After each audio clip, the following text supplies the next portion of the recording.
ова епизода имам навистина еден аплауз и еве дупло поголем. Ова е обичниот, ова е дупло поголем аплауз.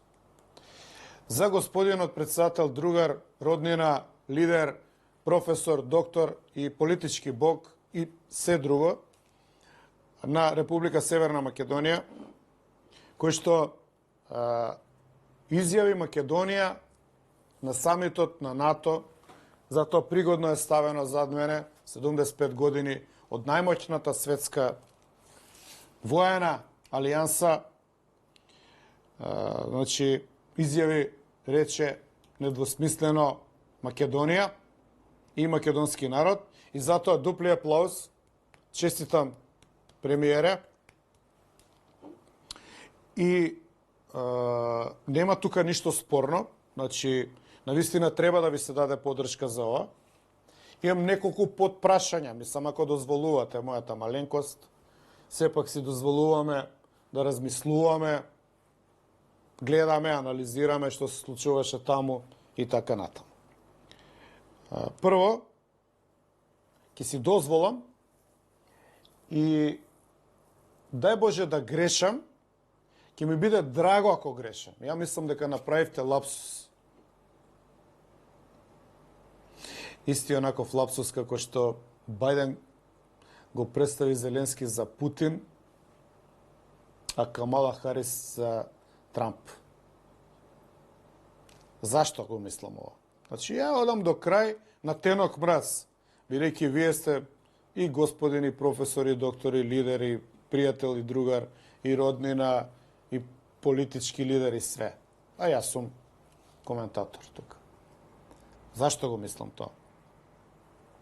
Затоа што се гледаше такво едно задоволство од Шафхаузенот па до присуството во Вашингтон, баш онака политичкиот олимп, нели? Као што рековте, најаката политичка, односно воена алијанса на сите времења.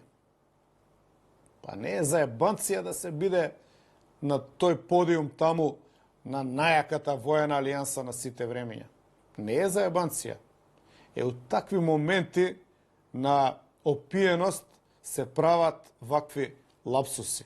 И нормално кога е Бајден упрашање, тоа е кога си, нели, отиден малку когнитивно со опаднати способности. Но кај вас тоа не го гледам. Значи не можам да кажам као Бајден сте, кога правите лапсус. Не го кажувам дека произлегува од вашата надуеност као паун, во смисол, нели, летање тука околу подиумот на најголемата, најаката воена алијанса на сите времења. И затоа велам лапсус. Јас сум убеден дека вие погрешивте. Дека не слушавте добро што зборувате. И дека она што го користите за домашна употреба, местни комитети, кои се зборите у Белата палата, ви излета. И вие можете да ме демантирате.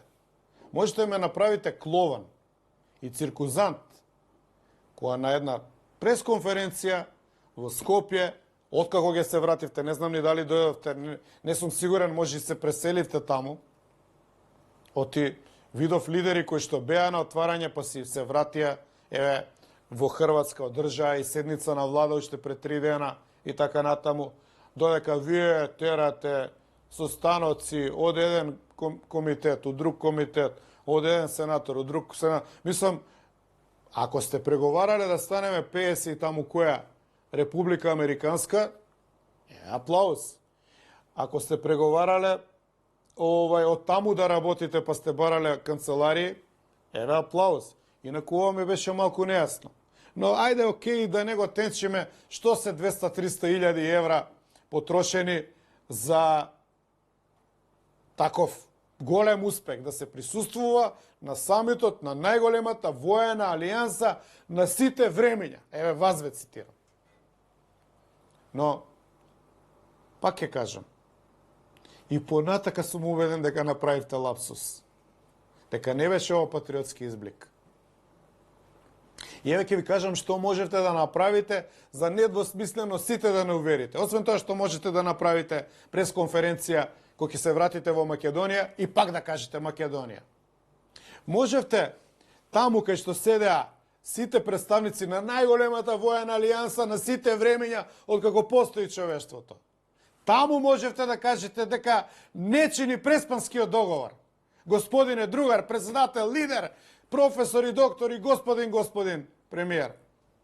Таму можевте да кажете. И никој ништо не ви може, таму нели сме еднакви. 32 членки.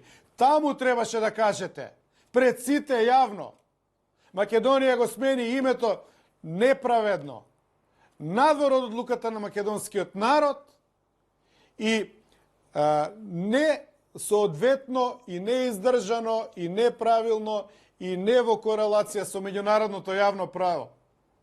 Тоа можете да го кажете. Што не имплицира дека ќе го вратите назад името. Ама барем да оставите трага. Оти овие тука све има документирано. Пишуваат, снимат, стенограми, све. Да остане трага. Дека некој македонски професор, доктор, лидер, брат, другар и све друго кажал дека не е во ред тоа што е направено. Абе, гукните! Гукните! На светска сцена ве стави народот. Гукните! Писнете! Не викате дека ќе го смените. Мада можете да го смените уставот. 78 сте. Нели купувавте пратеници. Можете и да го смените уставот. Абе, гукнете. Или не?